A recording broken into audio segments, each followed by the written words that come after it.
And we're live. We're live. All right. So actually, that was pretty quick, Daniel. I mean, we just connected, Benjamin and I.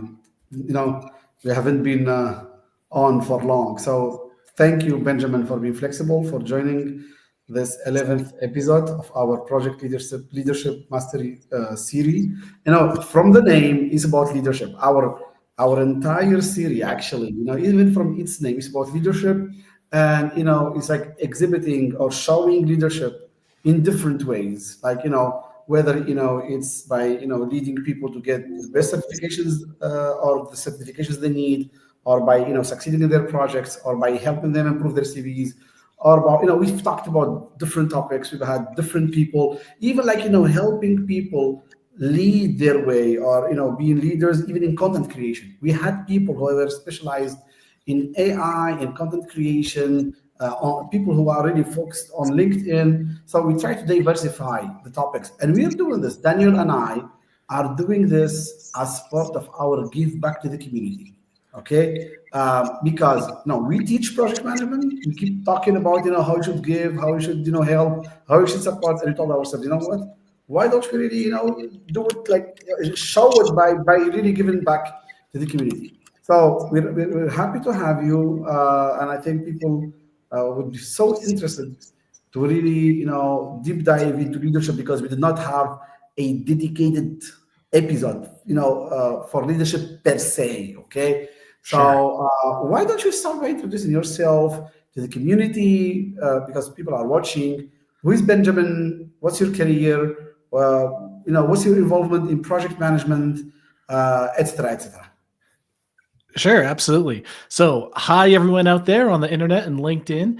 My name is Ben Chan. I'm a project leadership coach. You can think of me as an executive coach for project managers. And what I really love being able to do is help empower, the overwhelmed, stressed out project managers and transform them into confident, strategic, resilient project leaders. And sometimes that distinction doesn't seem very, I'll say, separate. It doesn't seem very easy, but I guess the difference is you move beyond just the methodology and it's layering all the leadership skills on top of it to be able to help you excel. And the Mm. journey of me becoming a coach really started from me coming out of university. I was a computer engineer, did some programming at a few startups and things like that, was actually not great at it. Overall, I would say I'm a mediocre programmer, developer at best. And at the Okay. same time, so much of it was being outsourced to India. And I'm like, those guys do it so much better than I can. What am I doing with my life? And that's where I fell into, somewhat accidentally into management consulting. And what was really interesting was just understanding how project management delivery, along with management consulting, just naturally blended itself together. And where I've made my reputation is being able to go and help organizations just deliver their engagements. And that's where it's been interesting, because when people say, hey, what type of industry do you deliver projects in? What type of projects do you deliver? My answer is yes, because I've worked in so many different types of industries and also so many different projects, right? So we look at fintech, oil and gas, government, agrochemical, banking.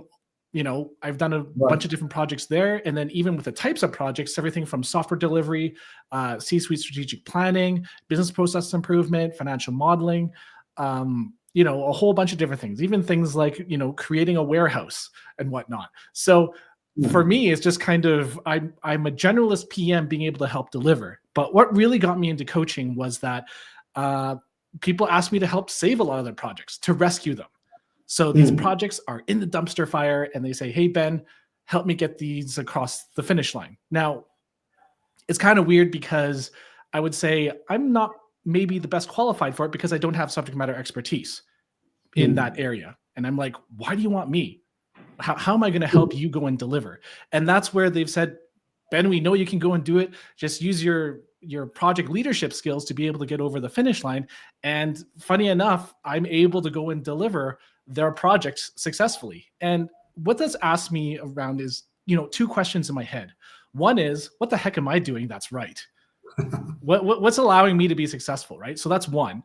But the second question that I thought was more important was, where was the support for the previous project manager that they had to be let go? And that's where I think there's a large gap for some of these project managers where they're struggling. And it's also not necessarily a safe place to go and talk about the problems that they're having. So, for example, if a project manager is at a point where they may feel it's the project is very complex, there's a lot of things going on, and they want to be able to say, hey, I actually don't know what I should do next.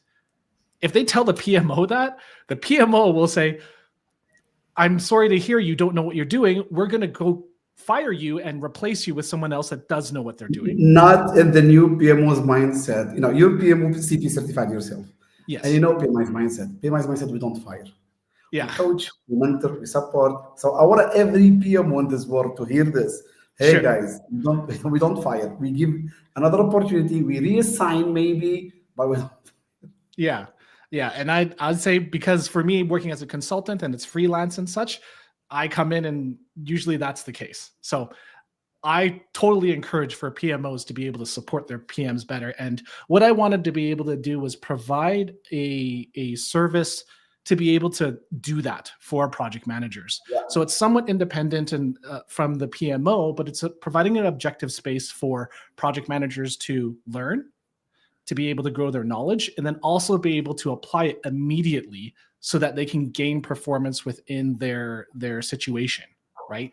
And so for me, that's kind of been my mission of how do I help more project managers move from the project management area of the PMP or certified Scrum Master, and let's put on more skills to help them be more successful so they can deliver more successful, not only for their projects, but for their career and their life. Benjamin, this week, we're having a free PMO CP, PMI PMO CP preparation, exam preparation training. I think around 600 people are joining from all over the world. We're doing it for free for everyone. So we've had the first session on Monday, second session on Wednesday. Tomorrow is going to be the third session, 10-hour preparation. Everyone will get their completion certification. Just they need to make sure they join.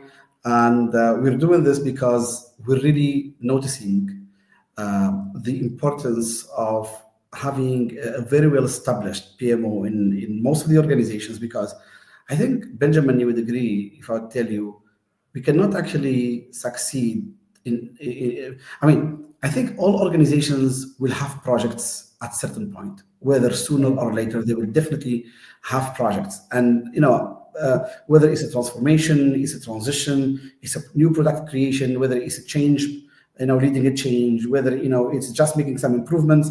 I think all of that is qualified as projects, and organizations do need project management, whether it's project managers, project management office, etc. As a consultant, do you, how much is the awareness in the companies of the importance of project management and project leadership? I think a lot of the time organizations view the project management of it is the silver bullet, right? Of if we put in the processes, if we put in the tools, everything will be sunshine and rainbows. I'm going to be running around with a lollipop in my mouth and it's going to be so great, right? But the reality of it is that the leadership portion comes in when we talk about building the right culture to be able to go and accept it and having the right mindset on it. So we know Agile, there's a lot of Agile coaches out there who help with the Scrum Master pieces, but I think even from a PMO perspective, there needs to be a culture built around project management. And that's where the leadership portion comes in, of leaders being able to go and say, hey, this is what we're going to do. Here's how we're going to help. And I think there's sometimes a mentality of like, let's leapfrog this and go with processes and tools, but it won't matter if no one uses it. It won't matter if everyone uses it incorrectly, right? And everyone then tries to go and game the system somewhat to be able to go and show that they're doing well, but maybe they're not, right? So that's where I think the leadership portion couples very well from with the project management side, if we're able to understand it from a human perspective of how do we do it together and not have it just done to me, right? And I think a lot of mistakes I think I feel like I'm rambling here, but I feel like a lot of the mistakes here are people want to go and say, well, let's do what's best practice. And there's also an implication that if you say that that's best practice, then everything we're doing right now is garbage. It's poor practice, right? Mm. Rather than understanding what is it that's fit for purpose for our organization. And that's part of, like, I know the PMOCP side of what do we need to help us move forward, not what do we need best in class of. Right. Right. Yeah. So, Daniel, just allow me to ask this question. Go ahead, jump in, man. Ben, it's actually two questions in one, two in one. Okay, What's I gotta listen leadership? carefully then. Yeah. What's, for you, what's leadership? And I know that, some time back, maybe not so back, you were involved with PMI, Right. And, that's great, really. People like to give a lot, like yourself. So how, besides defining what leadership is, what do you see, for whatever practices we're gaining from PMI, learning from PMI, which ones are truly applicable in companies' environments, in project environments, and which might not, or companies are not yet ready to receive and to apply? That is a very complicated question. But let's start with the first one first, around what is leadership. So I think part of leadership, and this might be multi-part, is one is you have a very good understanding of yourself, and then how you're able to go and guide others, as well as things that need to be done in the best way possible so that people are engaged and motivated, hopefully, and then understanding how does that work within that culture, right? So one of the pieces that I guess from I'll say from the perspective of let's say leadership stereotypes of, hey, I gotta be like this person to be the leader, right? Let's say, like, whether it's like Steve Jobs or Elon Musk or whoever it is you want to go and think of, and saying, I want to go and model my leadership around that. And I think it's dangerous, because then you say, well, I got to take on their traits. I got to take on all of the mannerisms and how they execute it. And suddenly from a leadership perspective, it's like, hey, we're following this playbook. And I think part of it is there's so many other complex factors that need to be considered and involved to be able to understand what leadership works. Leadership in the military may look very different from a corporation. So how you conduct yourself, how you speak, how you act, how you think, somewhat needs to shift a little bit inside of those areas, but it should also be around understanding who you are at the core. Okay. So I don't know if that answers that first question there. That touches a great deal of it. Okay. And I think your second question was around, and correct me if I'm wrong, was around just how organizations and corporations, how they're taking that in versus what PMI is putting out. Is that correct? Yes. If organizations, or which parts of what we are being taught by PMI or any other sources, which parts of leadership companies really accept easily, they try to apply, they encourage their leaders and their employees to apply, and which parts that seem or sound kind of complicated or not realistic, and they kind of push it back, like by saying, oh, that doesn't fit with the company's culture, or we're not ready, or something like that. Yeah, I mean, the way I view, let's say, any methodology, right? Let's say it's Scrum and Agile, or it's the PMI and you have hybrid, Agile, waterfall, predictive, whatever we want to go and call it, right? They're all just areas to understand how do you best run a project. And if anything, all of those things can be applicable and also not applicable at the same time, right? And as a consultant and as a coach, the answer is always going to be, it depends. It depends on what your organization culture is set up like. It depends on what your people are like. It depends what you're working on and how much due diligence there needs to be on it, right? So if somebody's working on, say, a piece of software that maybe it's like a video game, right? Versus a piece of software that's inside of medical equipment, there's a lot of different nuances that need to happen to say, hey, we need to be more rigorous on these areas or less on others, right? And so those levers and pushes and pulls of how that all comes about is all very different to be able to pick and choose what you want. And that's why for me, it's always not necessarily, again, best in class or best practice. It's what works for you, what works for the organization, and understanding also you are actively choosing to not have those things because maybe it doesn't work, and that's okay. It's just that you should be making an active decision as to what would work and what doesn't, versus it's just because I like it, right? Right. Yeah. Right. Yeah. Daniel also is running an important series about leadership, Daniel, right? Yeah, no. And thank you so much, Ben and Ahmed. Good to see you again on here. Although we talk 5,000 times a day. Good to see you. And Ben, again, thank you so much, man. You know how much I love your stuff, man. And when me and Ben were at the event in DC, I got to hear some of the closing session that he gave, and it was very much about this in many ways. And I thought I knew a lot of stuff, and I do know a lot of stuff. But Ben, in the short time I had before I had to leave, I learned quite a few things, and even kind of re-rationalized the way that I thought about some stuff. But this is such a great topic, right? Because again, PMI has certifications, all these great things, and then there's the real world of project management. How do you fuse those together? A lot of times, also, even the title is project manager. It's not project leader, although it probably should be in many instances, right? And because at the end of the day, you're not really delivering projects. You're delivering projects ran by people, and people deliver projects, right? And if you can't get those people to work or function or go in the way that you want, nothing's really going to work out. You could have the frameworks and all that other good stuff. If the people aren't doing what you need them to do, it doesn't really matter. And I could even see it in the chat. A lot of people are talking about emotional intelligence, and that's why I like so much of the stuff that you always talk about, and a lot of the things, the sessions I've seen you share on, Ben. And one of the things I talked just like you, we talked to hundreds of thousands of project managers over the years, and especially in the last year or so, I've been trying to work on some of the stuff I'm working on. And a lot of their questions that they have are, again, we're a project manager, we do this, the frameworks, the process, procedures.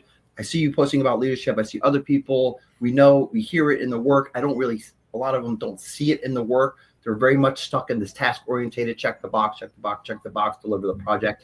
They're not really either developed, maybe even their leadership doesn't know how to do it, how to make the culture that allows that to happen. Or maybe they work with project managers that never have been in an environment where they allow real true project leadership to develop or foster or really help guide them, support them. I've worked with lots of PMOs that did that great. I worked out a lot that did very much what you said, Ben. You're out the door if you say those kind of things, right? So one of the questions that in preparation for this, I had two of my coaching clients I was talking to this weekend. We were going back and forth about the difference between project management, like being a manager in general, but project management and project leadership. And some of the questions were like, they clearly understand that there is a clear difference between the leadership and the management, although they do need to work together, of course, to deliver projects and all the other things you just mentioned. But it's like someone starting or maybe developing, or maybe 0 to 5 years, maybe they don't have the experience, they don't see it in their own world. How do they develop themselves from your perspective? How do they start developing that either at work, maybe resources outside? I've looked long and far. I can't find many that there's a ton of leadership stuff, but there's not really a ton of even the EQ stuff. There's not a lot of stuff that specifically deals with our world. Although a lot of it applies from general leadership, we do have different challenges within the project manager world. Again, lead without authority, right? We ordinarily. I think we lost Daniel, right? No, he's back. He's back. Yeah. So what would you kind of suggest to someone just starting out or earlier in their career, or trying to figure out, what are some steps that they could do, even if they have no support around them, especially if they love that, to kind of develop the leadership role as opposed to just being a task checker? Okay. So there's a lot to unpack there in terms of all of those different elements, right? So when you're starting out, and I'd say, because I mentor a lot of people coming out of master's programs as well. And part of it as they enter into the workforce is, hey, I want to know exactly what I'm going to do. You tell me what it is I'm going to need to do, and I'm going to go and do it. And part of it is going to be the mindset. How do you navigate some of this ambiguity of the unknown, of you don't know? And that's going to be both from the project perspective as well as for themselves, right?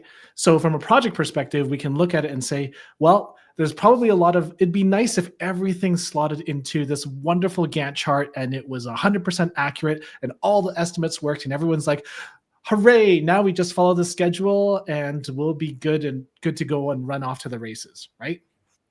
But there's going to be tons of things that we don't know. And so being uncomfortable with the unknown is one thing, right? From a mindset perspective. And then the next piece is then how do you navigate that, right? And this is where it's going to be both from a technical perspective as well as I'll say from a power skills perspective. From a technical piece is like, what are the things that you would need to do to be able to uncover the unknown, to be able to dive into that, to ask those type of questions so that you can, I guess, build it back into the technical space of like, how do we get the budget? How do we get the schedule? All of those type of things, right? Even the things around how do you know then from bridging over into the more power skills perspective is how do you know you're going to make the right assumptions? And you're not necessarily going to know that. A lot of it sometimes comes from experience. And so you have to be able to go and lay some of these areas out of what are you assuming? Why did you make that assumption? How does this help you move forward? Because otherwise, what I see a lot of, I'll say junior project managers get stuck with is they don't know, so then they stop. And they just be like, I don't know what it is. Okay, well, what are you going to do? I'm going to wait for it to somehow happen, and then we can kind of continue moving forward. And by that time, you then start to see the schedule slip, stakeholders get unhappy, leaders get unhappy, all those type of things start to go and result because they're just like, I can't do anything because I don't know enough, right? So being able to go and understand from a power skills perspective, how do you go and work with people to dig up some of these answers? And not sure if people know out here, I love asking questions. So as a coach, it's always my job to ask people questions, ask deeper questions to uncover some of these areas that, hey, if we don't know it, what will we need to do to be able to know, right? Then this becomes another set of action items or activities we need to work with, right? But it's all to be able to go and then say, how do we build more of that confidence in what we're delivering? Now, that's from the project perspective. Now, if we look at it from an internal perspective and this is hard, is you got to know yourself. And I'll say, I didn't really, I think, fully understand myself until I'd say 5 years ago, okay? And just as a hint for everyone, I'm in my 40s, okay? I might not look it. I just use a lot of oil of Olay. I don't know what it is, just moisturizer or whatever it is. But I didn't really truly understand how I was thinking, what my mindset was and my motivations until 5 years ago, right? And so even going through a lot of the trials and tribulations of projects and whatever, you kind of run an autopilot of like, I just need to do this. But you're not thinking about how you're thinking. Do you understand what drives you? Do you know what your values are? Do you know why you do what you do? Right? And those are all very difficult questions. Ben, let me jump with one question. You said, sure. You got to understand yourself. Now, let me ask you this. In your opinion, is leadership impacted by the person's personality? Maybe also cultural background, maybe also ethics? Absolutely. There's so much that is derived from an internal piece that will impact how you show up as a leader. And so someone can be equally impactful and as effective in their own way as someone, let's say for me, Canadian born and raised, from a Chinese immigrant family, than say someone else that might be from the Middle East and raised inside of their own culture, right? That they can still be effective leaders, but the way they show up is going to be slightly different. But different doesn't mean bad, right? It just means that they're going to express themselves a little bit differently and work through it. Now, there are going to be common similarities around what makes it, good or bad. For example, whether you're yelling at people and embarrassing them in front of other people, right? Obviously, that will have a negative impact.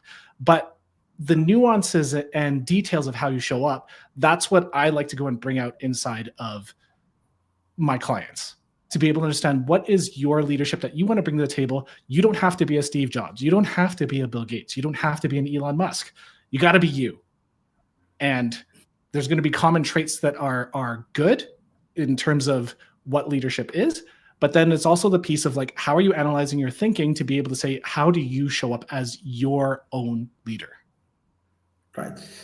People say a lot that, I mean, it's not just because of the comments, but Sure. it's everywhere on LinkedIn. Everyone says leadership is about emotional intelligence mainly. Well, you know, I'm a PMP trainer. I help people get their PMP certification. I've been in the project management industry for almost 2 decades. Of course, I know leadership is not only about emotional intelligence. It is not just emotional intelligence. It's about a lot of things. But usually I ask our guests, to share their points of view. In your opinion, how much is the percentage of emotional intelligence mastery, or let's say mastery or utilization in the spectrum of leadership, in the entire leadership, which everyone should exhibit? Oh my gosh, there's so much around it. I'm not sure I can even put a number on it, but I'll throw one out, and then we can debate the number and see if it naturally adjusts. You don't have to give a number, just approximately things like, is it a quarter, a fifth, a third? I don't know. Those are numbers. But we'll say I'll start off and just say I think it's a great starter, but it's not the whole thing, right? Yeah. So do you have to start with it? Absolutely. Is it 90%? I'd say no. I'd say maybe let's say 10, 15% and whatnot, right? Because there's other elements that I think get underrated. Like for me, again, asking questions. Do you know how to ask good questions? Questioning, right? The power of inquiry. Do you know how to do good decision making? How is your critical thinking and how you work through bias? What is your creative problem solving like? Even if you have great emotional intelligence, if you don't have good communication skills, that emotional intelligence doesn't really matter, right? Because it's going to be on how the audience receives it. So with all of those skills, like leadership is such a large umbrella of other skills that lie underneath it, that I think even if you work on your emotional intelligence, that is only one element that then helps you engage your thinking to do better action. That's how I view it. Right. Yeah. Actually, just numbers on the internet. It's between 58 and 96%, depending on which research you look at. Okay, so mine's how much? With IQ, of course, IQ and then the technical components all combined to make the 100%. It says 58 to 96. And that's from Harvard Business Review and 3 or 4 other magazines. Just research done in the last few years. Of course, it requires also, like Ben was saying, like that's the bottom that requires IQ on top of it, technical, all the other stuff to really make it work. But yeah, that's the numbers. Sorry, I just want to throw it out there. I was looking up while you guys were talking. No, that's okay. I'm sorry. So someone had to do research on this before, right? Yeah, and I'm going to get fact checked later and be like, that's a low percentage, Ben. Only 15%. I'm like, I told you I didn't want to put a number on it. Said are actually at least emotional intelligence based, or the core of it is emotional. Of course, creative thinking, analytical thinking, that starts to separate out completely. But listening and stuff like that, of course, that's emotional intelligence, if not wholly, partly. And a lot of those other things, like you said, you can have great emotional intelligence, but if you don't have the communications, which is not really so much emotional intelligence, but the underlying components of it that's really more of, the outside. But it also is, because it's part of social awareness, relationship management, self-management. That's where you start to break outside of yourself and go out. So that could also be a part of emotional intelligence. Right. Yeah. Exactly. I have a question, Ben. Sure. What do people learn first? Do they learn management first? How to manage, or do they learn how to lead first? Now, when I say people, I mean even since we were young kids, like 3 years old, 4 years old, 10 years old. What do people learn first, like intuitively, naturally? How to manage first? They learn it, or how to lead? I'm going to lean towards manage first, and the reason because is you have to learn how to go and do something well. Now, here's where I'm going to be a bit of a contrarian, where a lot of people from a corporate perspective will promote those into management positions because they do things well, which is a fallacy. in my opinion. Just because you do things well doesn't mean you're able to manage people to do the same thing you do well. And then the other element is then how do you lead people, right, to do those things well? So it's it's a little bit of a different question. So I'd say the first thing that people will learn is how to do, and then they will learn how to be able to manage, right? And I view that more as from a process perspective, from an operational perspective. How do things work so that they work smoothly? And then the leadership portion that they hopefully will learn and supported are how do I help these people do it better? How do I help them continue to do that well? Does that mean that when we're born and we start growing, in the neighborhood with our friends, the kids in our age, then, we go to the school, then the middle school, then the high school, the university. In all of that journey of 17, 18, 20 years of our lifetime, does it mean that we were not born with basic leadership, emotional intelligence skills? I don't know. I'm only asking. I would argue to an extent, I'm always going to caveat all my answers, the people aren't really taught to be aware of their emotions, because even if we look at it from a neurological perspective, right? We have our brainstem, it just keeps us alive. Our limbic system is where a lot of our fight, flight, freeze, fawn reactions come from, right? And then we have the neocortex, which actually does the deeper thinking in our cognitive functions. Now, the thing is,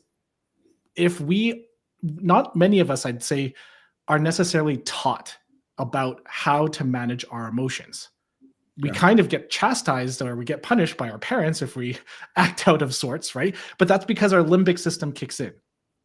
Yeah. And so I would say as much, and I think this was from a Gallup poll in 2016, where they said only 1 out of 10 people have natural leadership skills.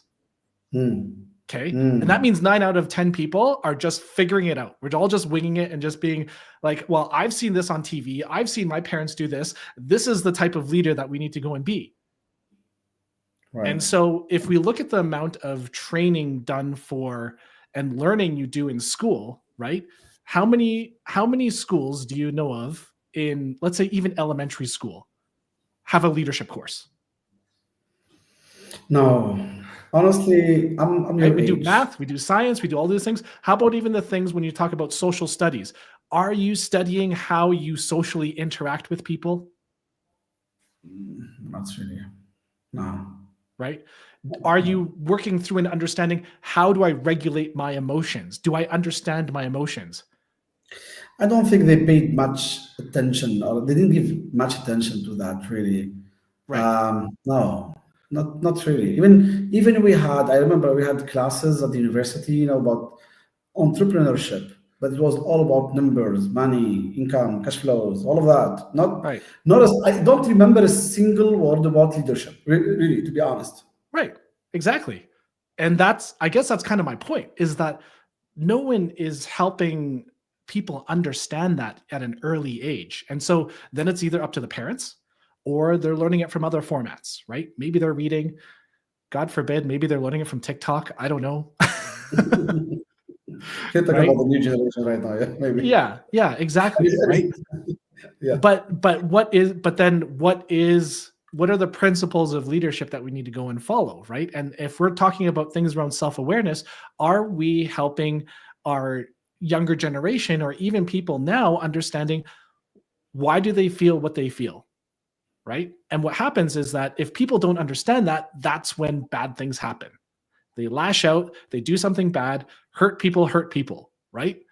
And if you don't understand it, then even from a professional perspective, I know there's things like counseling and whatever from a personal side, but from the professional side, you could do something that you regret. And I'll admit, I've been in those type of situations too, right? Bad news comes in. Somebody doesn't do what you wanted to be able to do, and you get angry. Why didn't you do it? How come this isn't on time? You're going to stay the weekend and go and, continue to go and work on the deliverable to go and get it done because we got to go and hit the deadlines, right? So then all of these things start to go and come in, but no one's talking to them and saying, hey, how are you feeling right now? what should you do? Right? Are we having the right type of training and support from a leadership perspective to process those type of things?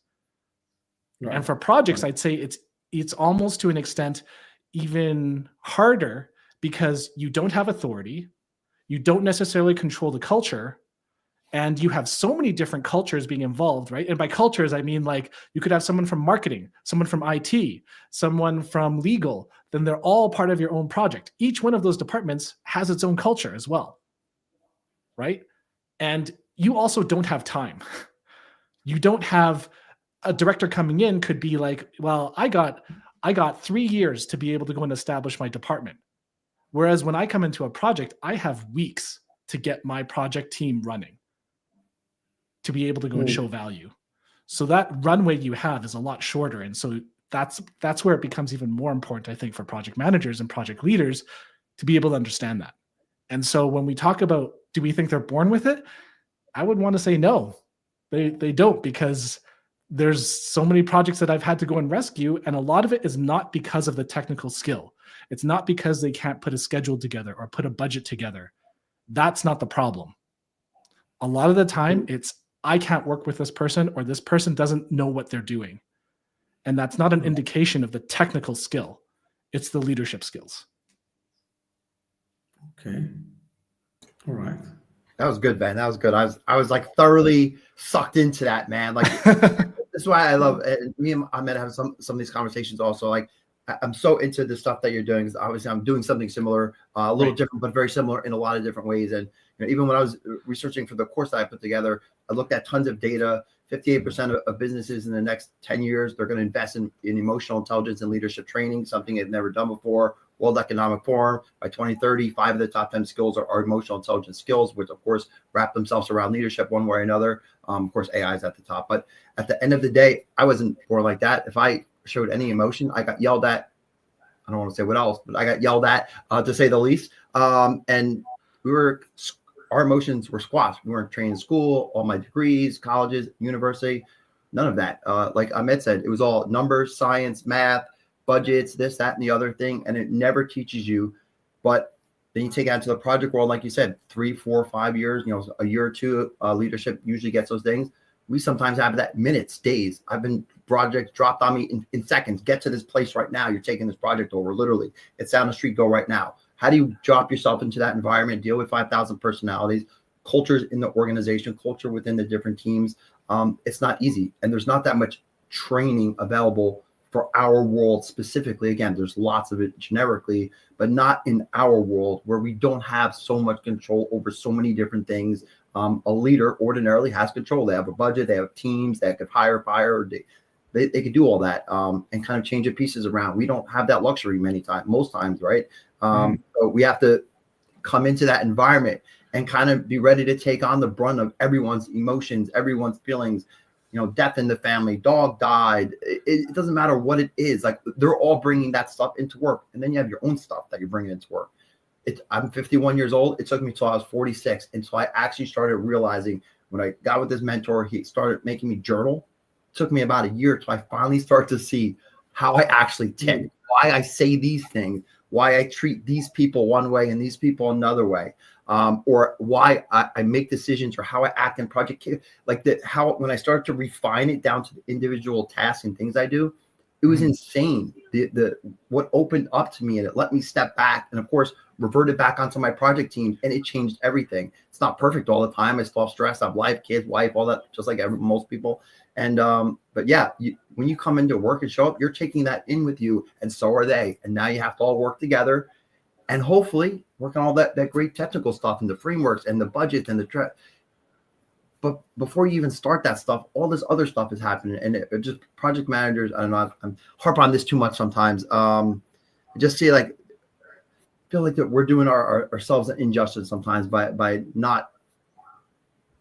people not talking about this more, because then I hear it, I'm sure you hear it, I'm sure you experience it in your class. You're seeing the other side of that, where these people don't have training, they're failing, or they think they're failing, or maybe they're not doing good, or think they're not doing as good as they should. And a lot of that is just because someone never told them, someone never showed them. It's not in the culture. Their leadership doesn't talk like that. They're not supported. It's not in their 360s. It's not in their reviews. all of those components aren't in place. So what do you? You're the project manager. You don't have time because you have 16 projects going on, 4 more coming down the pipe, 30 different teams going on. And when do you have time to kind of figure all that stuff out? You don't. And then what?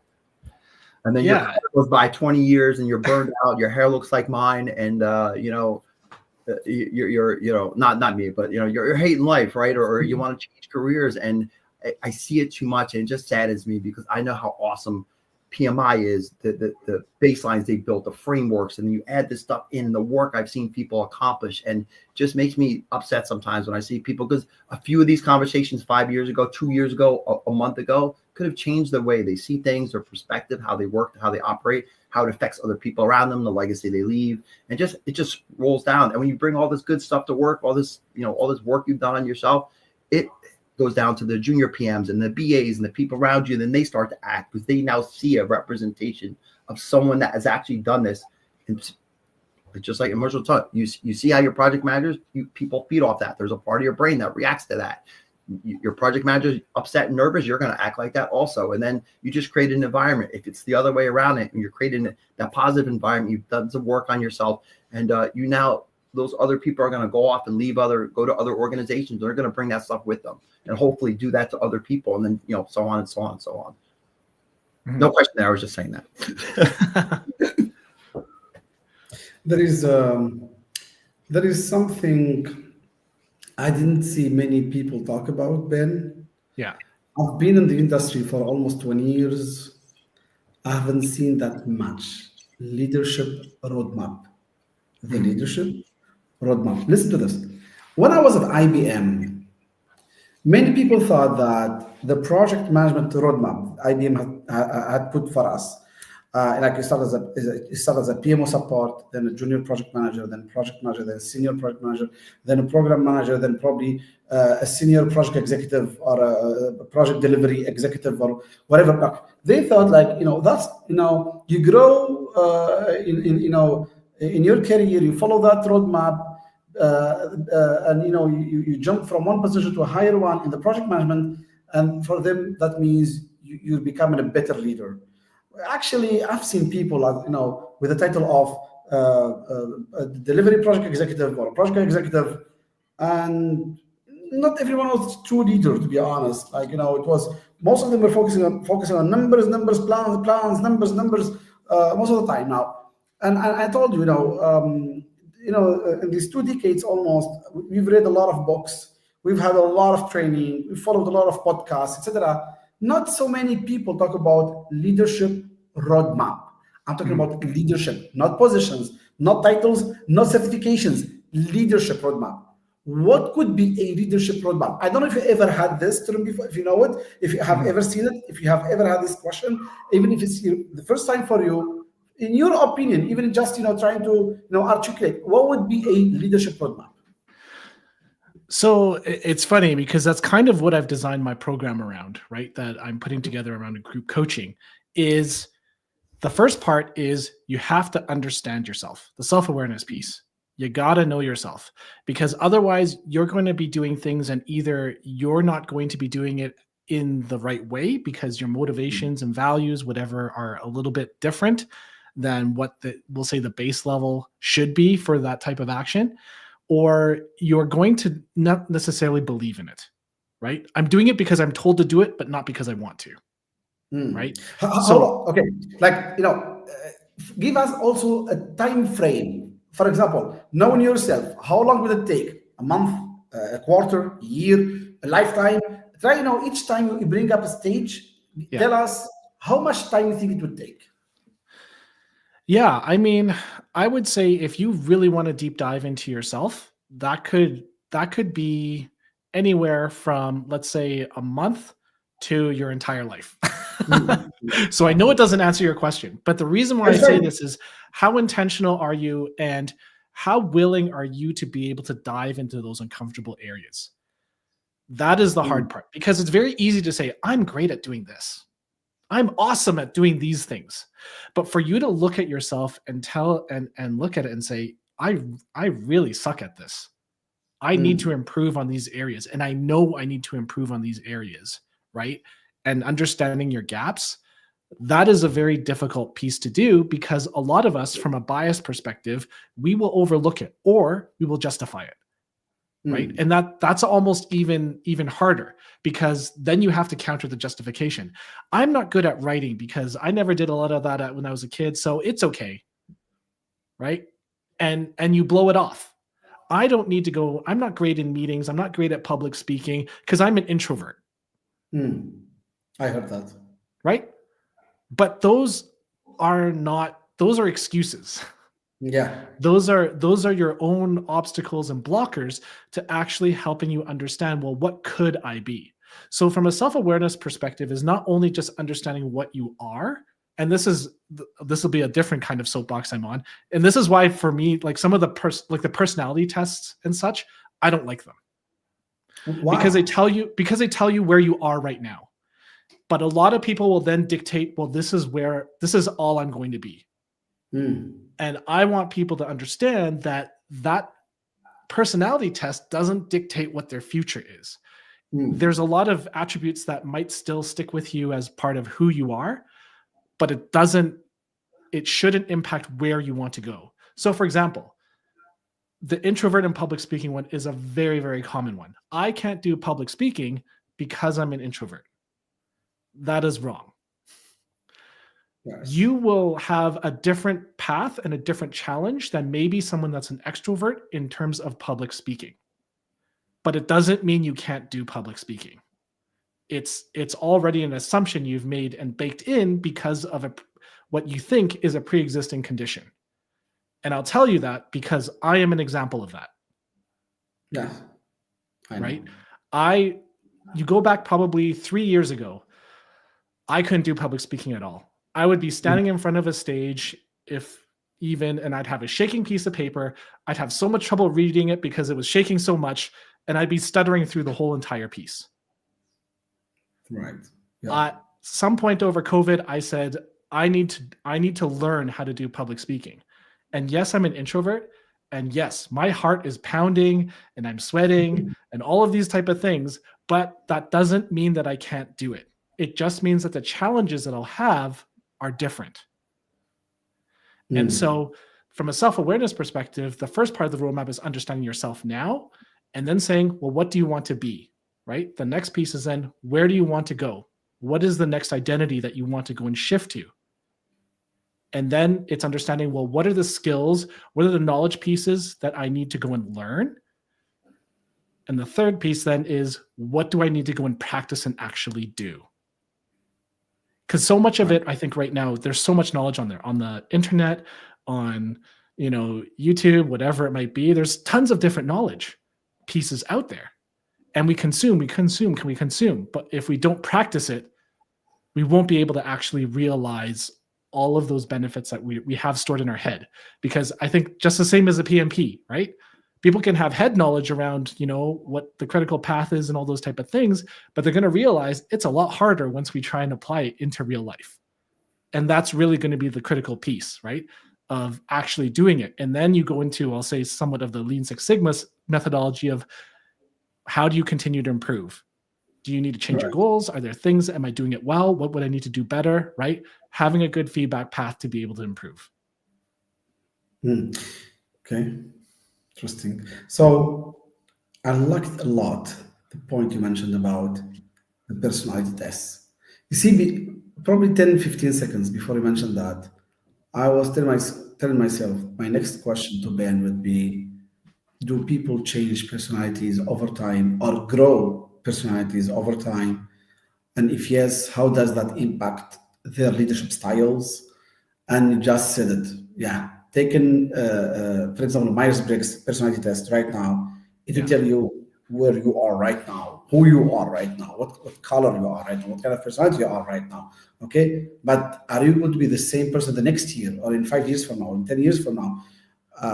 For example, myself, I'm not the same Ahmed just 5 years ago, 15 years ago. I don't mean I have changed 180 degrees. No, maybe, some parts of my personality have, evolved. Others, have sunset.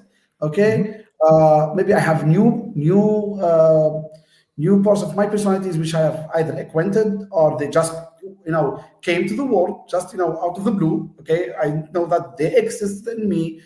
I know definitely. Being almost 42 years old, I'm not as I was 24 years old. Okay, I mean, I Right. would say probably 130 degrees different. Probably. Okay, so people do change personalities, and that definitely impacts the way they see things and lead. Maybe because of the time, of the maturity, of the age. So probably that brings us to this question, which is, can leadership be impacted by the age? So is there a difference in leadership styles and application between someone who's 25 and compared to someone who's 35, 45, 55, or 50 or whatever? That's a tough one because I know people will say, yeah, experience will play into it. Absolutely. Right. But everyone's experience is a little bit different from where they're coming from, what they did. Like I know some people, they were working in their parents' restaurant when they were really, really young, where other ones were playing Nintendo the whole entire time. Right. Their capacity of what they've learned and what they're doing is all going to be very different. And so it's hard to go and be able to go and say it is absolutely based on their age and all those type of things, because what their own personal experience, as well as what is their own innate, I'll say personality, even though I just already dissed the personality test, what does that look like? And to an extent, I would say a lot of it's going to be adaptability, right? How well are you to go fit into new areas that you're not comfortable with? And then, another piece is, what is your ability to learn? How quickly can you learn and how quickly can you apply it? So, for example, for me to be able to learn a new project, I can't be sitting there 2 months trying to process the project charter and all the documents and all those things, right? Like I don't have time to be able to do that. But I need to learn the most essential things within, the first week. And then the second week is understanding what are the large gaps and how do I help to go and deliver within the project context, right? And can anyone do that? Absolutely, right? I would say you can, but there's sometimes, our own blockers. There might be our own ego that gets in the way, right? Of, hey, I think I know it all, so I don't need to go and learn it. I don't need to adapt because I know what's best. I'm sure we've seen that sometimes in some of our projects and some of our project managers as well, right? Some of our leaders. Don't question me. I know what's going on. Don't talk to me about it, right? Yeah, but I think then even how to navigate things like political situations with somebody disagreeing with you, somebody that is roadblocking you and you don't know why, and you have to try and figure that out, right? Somebody that's had a lot of interpersonal conflict might be able to figure that out a lot easier than, someone going through school or whatever, right? And sure, that comes with experience, but is experience strictly based on age? Part of it. Is it the only thing? Not strictly, yeah, but predominantly. Only because it contributes to more experience. Right. If you have a lot of great experience in an earlier period of time, that then will start to go and balance out, if that makes sense. Yeah. Do you agree, Daniel? No, that was a great question, man. And I actually want to ask him the same question. I just was writing it down before, but no. And again, great answers, man. And I'm so glad that we had this session on. And again, even on the chat, a lot of people are kind of commenting on addressing some of the things that you just talked about, Ben. So, with that being said, we've all kind of, agreed that, there's, well, I don't know if we agree, but there's not really that much training and stuff. But if we're trying to keep it within the organization, and we're talking about, more of a senior project manager, project leader, whatever the case may be, he's definitely someone that has a little bit more experience in the project world within an organization. Like, this is my own personal question to you. Do you feel that, and I've asked people on LinkedIn this before, I've got mixed reviews, feel that, like, as a senior project manager or someone, maybe you don't even have that title because, different organizations are different, but you have a senior leadership type role within a project, a world. Do you feel that it's like, again, not mandatory like on a job description, but do you feel like it's mandatory for you almost, especially if you have junior PMs or PMs working with or around you, to kind of mentor those people, especially with all the great knowledge that you have to give it back to the next generation? or do you think that's something that they shouldn't be? And you know, again, like Ahmed asked you kind of a two-part question. That's the easier one. I think the next one would be, actually that's the harder one. The easier one would be, you know, your take on like coaching and mentoring within the work. And again, I'm not talking about outside our little project bubble, just within our project team and the direct people that we touch every day. What are your feelings about kind of how that works? Should it work? Who's responsible? Again, maybe any frameworks, guidance, you know, great things, tips that you give to your clients or some that you're coaching clients. And again, really the difference between mentoring and coaching, everyone I talk to thinks that they're exactly the same, and they're completely different in many areas, not everywhere, but many areas they are completely different. So again, first one is, you know, do you think it's a responsibility, you know, in a more senior role to kind of help mentor, guide, coach, you know, lift up the next generation of people within your team, especially the PM team, maybe not PAs and stuff like that. But, and then the second one again is, you know, can you explain the difference, at least from your perspective, difference between mentoring, coaching, and of course, you know, some of the things that you do in your role and work, and as a, you know, helping other clients do this, to either develop a full-fledged coaching program or just coach the people around you or even a client? Sure. All right. So we're going to I'll try and tackle them and dissect them out here. So the first one, is it the responsibility of the senior PMs to be able to go and, I'll say, provide the guidance to more junior PMs and such on the project or on the resource? And I would say, idealistically, yes. Yeah. Practically, I also find it very difficult, right? And this is where, from an organizational perspective, the organization or client that has hired you in haven't hired you in to be able to mentor. That's not what you're there for as a primary reason. You're there to go and deliver their project. And guess what? If you're a senior project manager in those areas, you're probably super busy. You're probably, you know, working around trying to figure out everything that's going on with that project for you to be able to then say, you know what, today I'm going to go and mentor my group, right? And meanwhile, everyone's kind of like, dude, we got meetings to go to. What's going on? It's like, I'm mentoring, right? Like it's hard to be able to go and do that.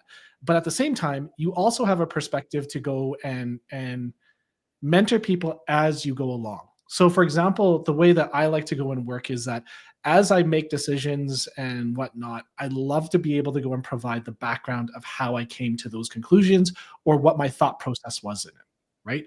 A lot of the time, well, I'll caveat this. I don't know how other people work, but I'll say what I see a lot of the time is sometimes people will go, here's what I want you to go and do, right? And maybe to the project coordinator, and then off they go, right? They go and get it done. Versus, here's what I want to do. Here's how I came to this conclusion. It's a little bit extra work on terms of my part, but it helps out them understand my thinking around it. And also then if I'm able to go and discuss some of, let's say, the issues that are around the people side, right? The stakeholder management side of it this is where it can really shine, of discussing, well, what do we know around how people are acting? What's the psychology around it, right? And we can have a really good discussion on it because it's very applicable to what our next steps and next actions are going to be, right? Do we know why that stakeholder is behaving that way? What would we need to do to be able to do that well?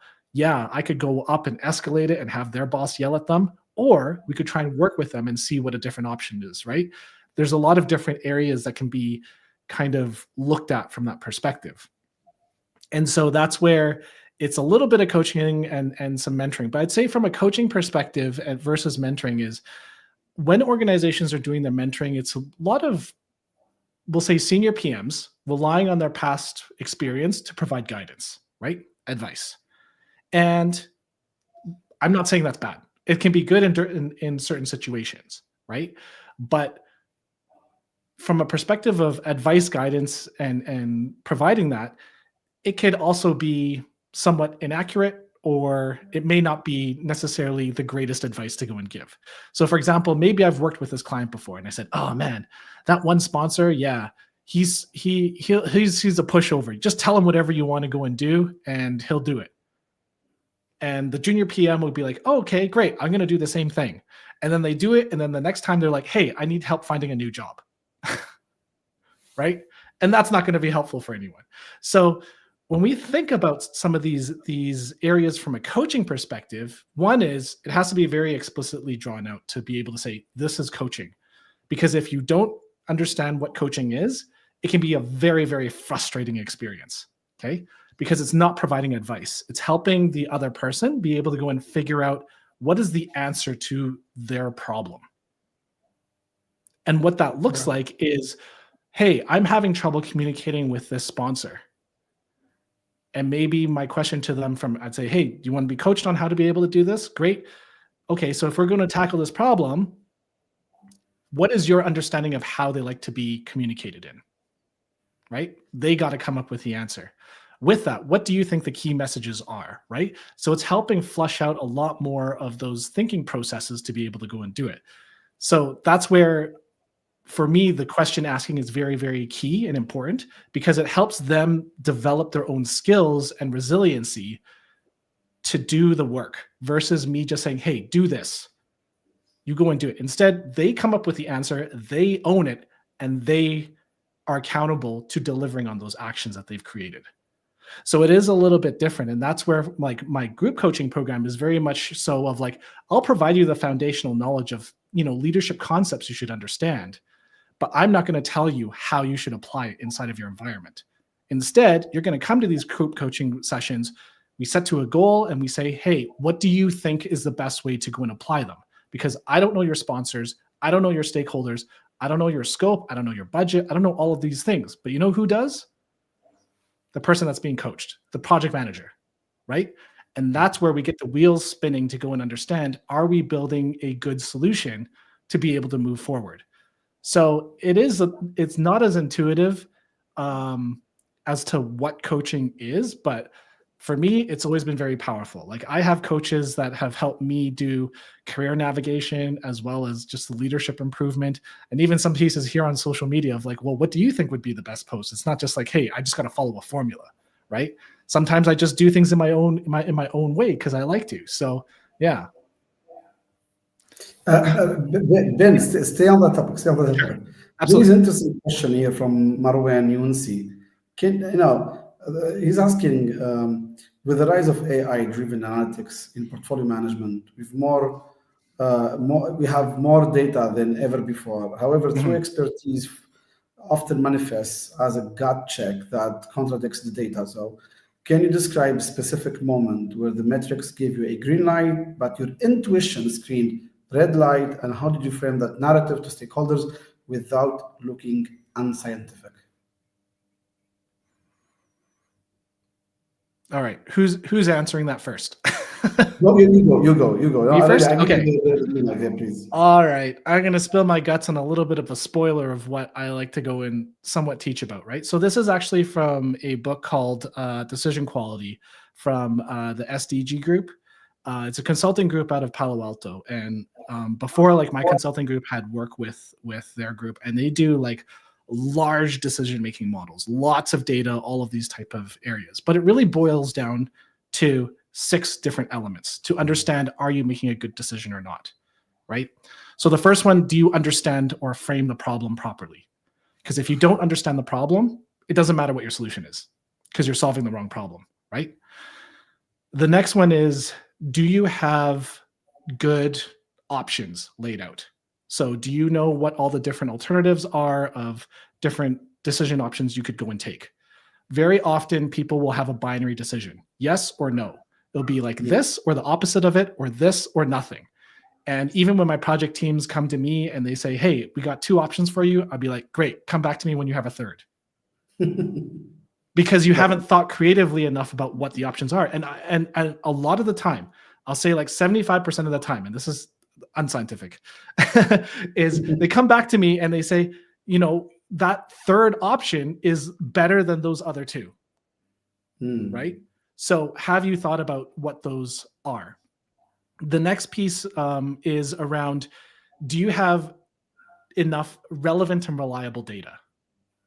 Do you have those elements? And this is where it can drive into this AI-driven analytics piece of like, sure, you have all the data, but do you have the relevant and reliable data for it?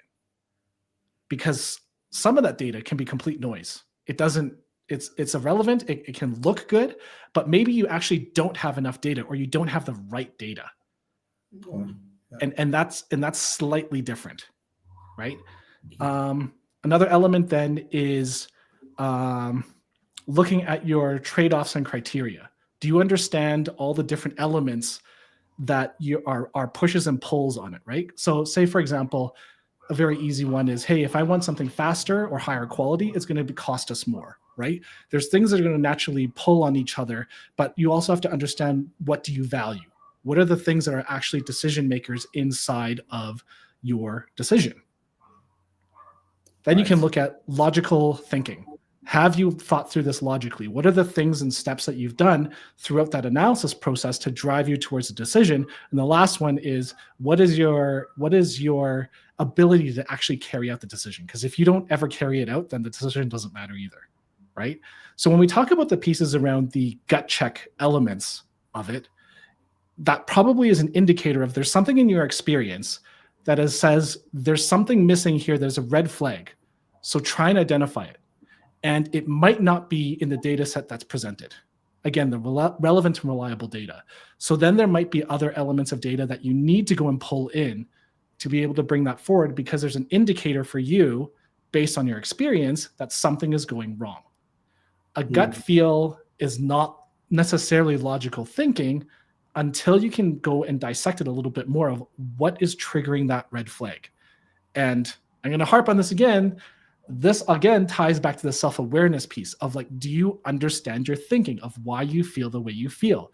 If you have a red flag that's happening in your gut and you're having indigestion, or God forbid, you're having diarrhea, then you know why you're having it. Maybe it was something you ate, or maybe you're missing an element of data that you need to go and pull that just hasn't been exposed yet, that you know will impact the success or the value of the project. So that's my spiel.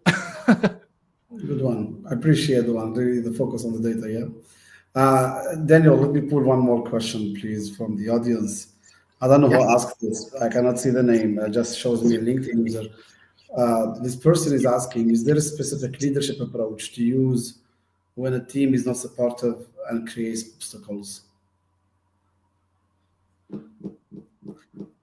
Usually I would advise them, start by understanding the root cause. Why is the team not supportive? Why are they creating obstacles? We need to understand the why, because once we understand the reason, then we can, try to establish an action plan. Okay. But what's your view on this, Ben? For me, I would say you start off with listening. But that also has to be coupled in with, what question are you going to ask them to be able to elicit a good response from them that they feel safe, right? So this is where it can be easy to provide a really simple answer, but there's so many different elements actually involved with it. One is you got to have psychological safety around it, that they feel like they can share. Because even if you ask the question, why are you not supportive and why are you creating all these obstacles? They're going to look at that question and go like, I'm not answering that. I'm just going to tell you a whole bunch of lies, and they'll either outright deny it, or they'll give you the wrong answer, right? Because they just want you to go away. But then you got to be able to go and listen as well, as what are their answers telling you? And again, my favorite one, what question are you asking? Because even if you ask, why are you not supportive? Why are you creating obstacles? Oh my gosh, I would be so defensive. I would be so angry with you of just being like, now you're being accusatory, right? So understanding like how to ask some of these questions, maybe in the situation, is more of something like, hey, maybe you got to provide the context first. These are the observations we've noted within the project right now. We're not progressing as quickly, and it seems like there's a lot of change orders being put forward, perhaps, right? What do you think we could do better to be able to have these, right? And even though I know it's not a direct question, it allows them to continue talking and be able to go and share more, right? And then it allows me to go and listen more to what they're actually saying. And, the key question always to go and ask is, what else? So that curiosity mindset, that comes into play too. So yeah, it's not just one tactic, it's multiple things all coming together. Yeah.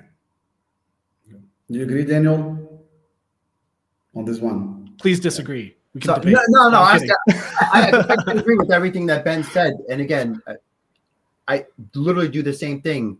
But kind of expanding on that is I don't do that ordinarily in the situation. I know that's not what you're explaining either, Ben. I set those relationships and those boundaries up way up front, like way even before you're even on my project team. A lot of times I build those relationships. I create the psychological safety. I have I do lots of different things depending on the environment, culture, project, company, and try to build that framework. So God forbid this does come up, which it usually does, at least once on a project, that I've already put myself in a position that where we're not going to have a lot of confrontation. It's going to be a conversation like Ben just mentioned. And again, asking those probative questions. People hate me because I ask so many freaking questions that they want me out of the room as fast as possible. But again, I've already built a relationship with people where already because of that, I'm coming in 80 to 90% chance. The stress level's already lower than it ordinarily would have been if I didn't do that legwork. And again, the same thing that Ben said, all the things I couldn't agree. That's literally what I do almost anytime a situation, of course, situation dependent, but most situations I deal with it exactly like that. Keep them talking, man. Keep them. And again, so sometimes it might be, you're working with an IT guy that's on 99 different projects and he just can't deliver something. And it's not that he doesn't want to, but he doesn't understand even how to say that to you, that he has so many projects that he just need help. And then there's options that we could ask a bunch of questions, figure out exactly, maybe we need a new resource. Maybe we get 2 more resources, like whatever it is.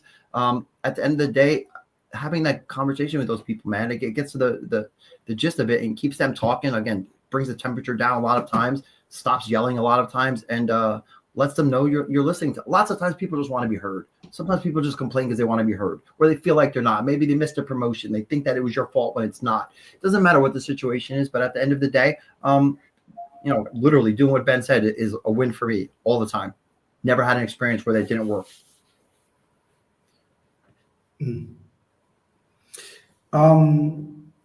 Ben, I have a question. I was Googling, checking if there is something called International Leadership Day. Well, there is no specific International Leadership Day. There is International Leadership Week.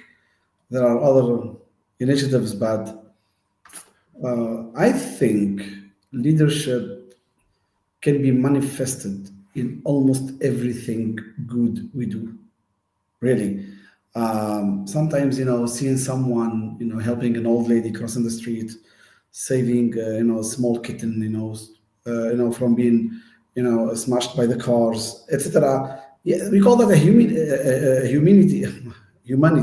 Okay. Yeah. Actually, not everyone's doing it. Even if they see that old lady or that small kitten, it takes a little more than humanity. Maybe humanity, mixed with showing your leadership and your that you care, that you're responsible, which is part of leadership, but we covered with a larger umbrella called the humanity. I don't know if you have ever celebrated any international day, an international week, anything international related to leadership, or if you have been part of anything like that. All right. Knowing that this is recorded on LinkedIn and live, part of me, I'll be honest, part of me is just like, no. And also, I kind of don't care, because you should be trying to do this every day, right? And I'll say even things like New Year's resolutions. I'm like, why are you waiting until the new year? Yeah. It's an arbitrary point in time and space that has been decided based off of a calendar that, me being, from a Chinese background, I can make 2 of them. I can fail at the first one on the Gregorian calendar. 1 month later, I have Chinese New Year, and I can redo it because I failed for the first month, and I'll just say, oh, well, I'll just start another month, right? It's an arbitrary point in time. So even this whole thing of like celebrating whatever for a week, I'm like, sure, it's good. But I think then for me it can bring awareness to things. So don't get me wrong. I'm like, if you want to go and celebrate it, go ahead. You can bring awareness to those type of things. But I'm also of the opinion that you can go and bring this in every day, no matter where. And so even for my project leadership coaching pieces, it's not just about delivering for your project, right? I want to help people play that long game of they can do it for their career. They can do it for their life. They can do it with, everyone else around them, that they can be a good leader coming out from the projects, that they can say, well, I'm COO, or I can be a CEO, or I can be a great mother, or I can be a great father. Like all of these type of skills can be used on so many different areas. But that's where, from a leadership perspective, people will find the greatest pain. And right now it might be in the project that they're at, right? Or they want to try and level up how they show up as a project leader and elevate their brand and be able to think more clearly, right? That's a great place to go and start. But I would say keep going. Don't stop. Don't stop there. Don't wait for International Leadership Week to be a good leader. Right. Yeah. It was just you can't be 51 weeks of the year be a poor leader, and then for the 52nd week you're like, I'm here, guys. I'm so good now. And then you get all the credits. Yeah, exactly. Right. What does it take, for people to get out of their comfort zone? Many people are stuck in their comfort zone. Many people could be even better leaders, just if they could, learn something new, read a book, join a training. But many people didn't reach that next level of leadership because they never want to get out of their comfort zone. So what's your advice to people who are struggling with that particular problem? Well, I think if you're struggling with it, you're already knowing that you're struggling with it. A lot of people actually don't know that they struggle with that. That's kind of, I'm going to harp on it again, the self-awareness piece. If you don't know you're struggling, then you're not going to seek anything else. You're going to seek that homeostasis where you are in that comfortable bubble and not pushing out a little bit further, right? And that's really the core of it. And where I find a lot of people when they are going into their uncomfortable zone, it's not necessarily by choice. A lot more people are not motivated by choice. They're motivated because of circumstance. They lose their job. They've been promoted and feel imposter syndrome, right? They're put into these positions where they are uncomfortable. And so then they feel, well, now I have to go and do it. I'd say a lot of people are not as proactive to be able to go and seek that help and assistance to drive forward in their leadership earlier, rather than when they are forced to. I've been promoted, or I've lost my job and I need to go and find something and I want to find a manager position, whatever it is, right? That's when people hit those type of situations, sometimes they have it. Or maybe they have something even more tragic, right? Of maybe something life-altering has changed, of, a family member passing or something like that, that makes them realize, hey, I got to go and do something better with my life. I got to go bigger, go home, right? Yeah. And those type of things will push them. And so I think that's where, again, not a scientific number, but 75% are probably pushed because of circumstance, whereas there's a small amount that are self-motivated to be able to go and do it. Right. Someone is also asking this question. I don't know which one of you guys want to take it. How do you strengthen leadership presence in organizations where project managers traditionally aren't seen as strategic partners? That's common, actually. That's very common. Yeah.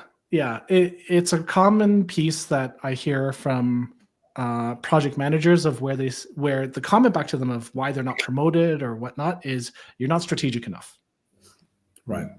And then there's left standing there going, what do you mean? what do you mean I'm not strategic? I'm delivering what you asked me to go and do, right? But the organization will see it as tactical.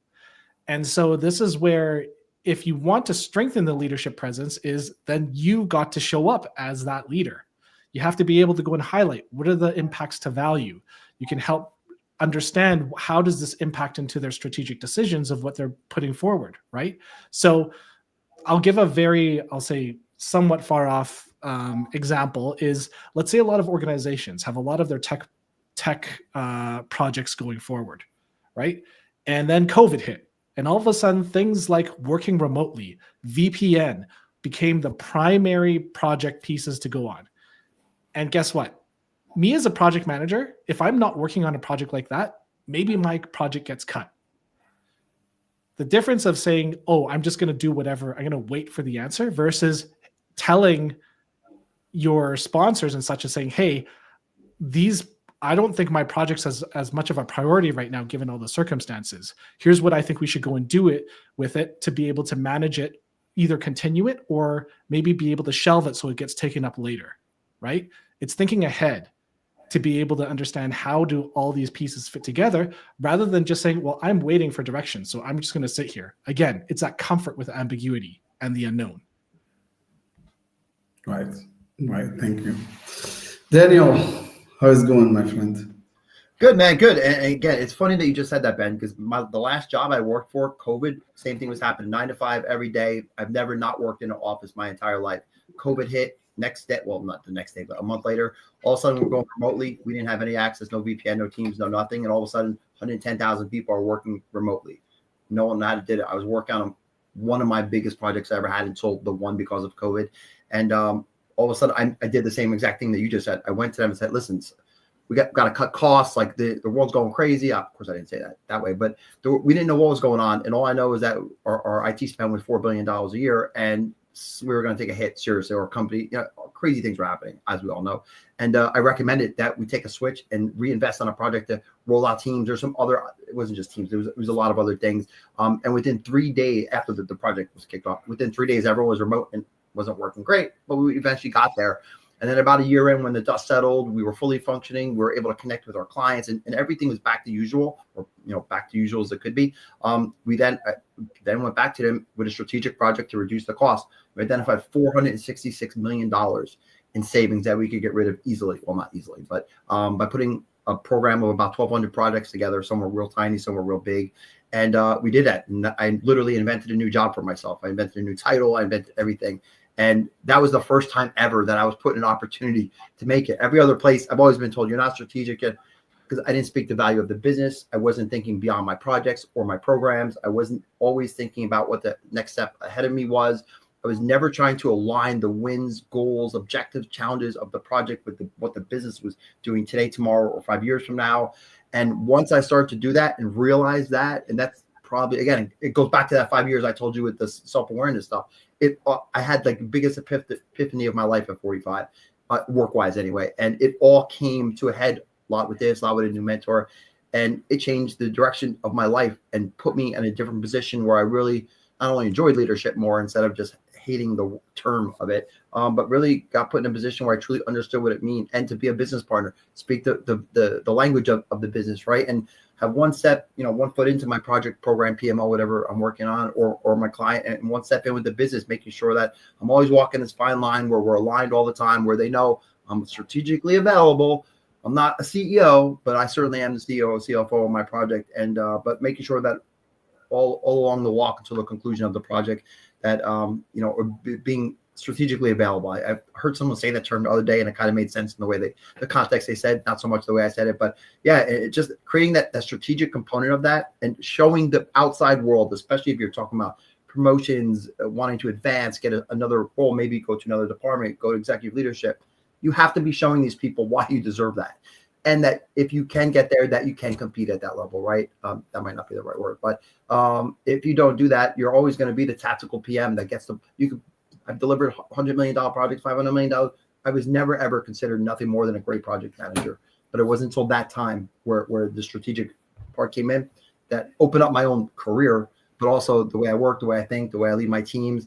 And it changed everything for me. But Ben, last question. Sure. Probably. Do companies run surveys across project teams, across stakeholders, and different other management members to assess the leadership of a project manager? Do companies run such assessments? I would say not a ton. Depending on what type, this is going to be another it depends answer. So if you're a project manager and you're hired in as a contractor to be able to go and develop, deliver, probably not, because you're in and out. It doesn't matter as much. If you're on staff project manager that's going to be helping continually deliver projects for the organization, then they might do that more. Right? Because they want to know that you can work with the business, you can work with different departments, and that you have success being able to go and do that. Right? Now, for those ones that are doing, let's say, contracting or consulting in that world where they may not necessarily be evaluated, that being said, that doesn't mean you're not going to build a reputation. Right? So people will still talk about you. It just won't be necessarily on paper. Right. Yeah, they do. Yeah. Thank you. Thank you so much, Ben. Really appreciate the great discussion. Really, I really enjoyed it. Seriously, I'm being serious. I enjoyed it. There are quite interesting stuff you shared. I'm going to share last advice with everyone watching. Exhibiting, showing, manifesting, practicing leadership is a choice.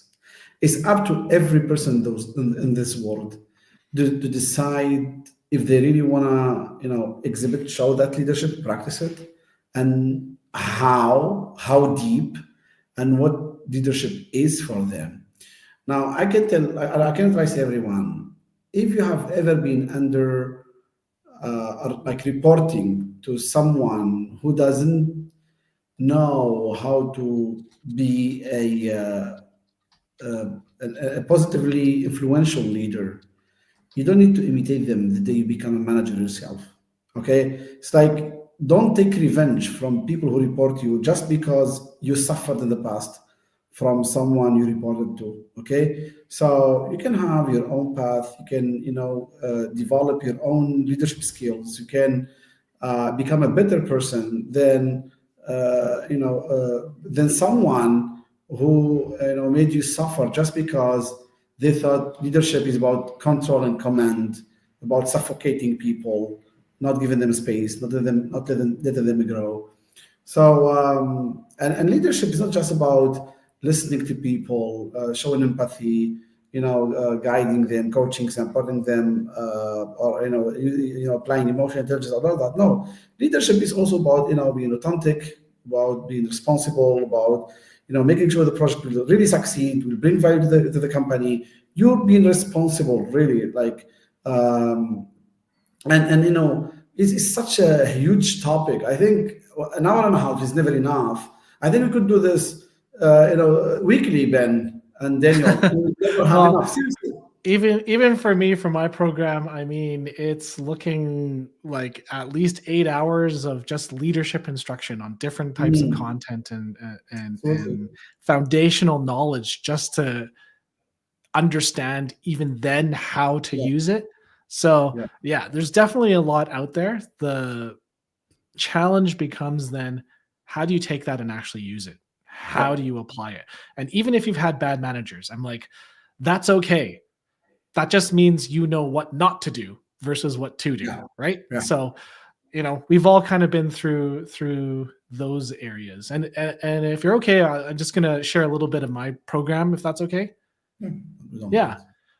So find me on LinkedIn. I'm under PM Coach Ben.